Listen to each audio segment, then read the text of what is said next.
Princess ডায়নার ছোট্ট একটা কথা ছিল, তার সাথে পরিচিত আমার কম বেশি সকলেই। সে বলেছিলেন, আমি যাকে ভালোবেসেছিলাম সে ছাড়া গোটা বিশ্ব আমায় ভালোবেসেছিল।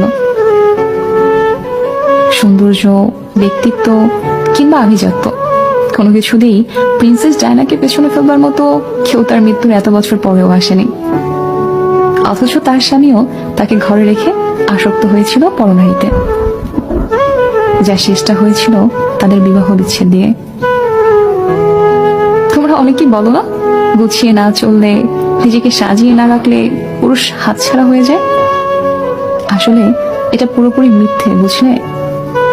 যার মানসিকতা নোংরা তার ঘরে হুড় থাকলেও সে কাজের মেয়ে পেছনে ঘুরে বেড়াবে, আর যার মানসিকতা পরিষ্কার সে দিনের পর দিন শত শত সুন্দরী নারী উপেক্ষা করেও শুধুমাত্র তার স্ত্রীর কথা ভেবে থেকে যাবে।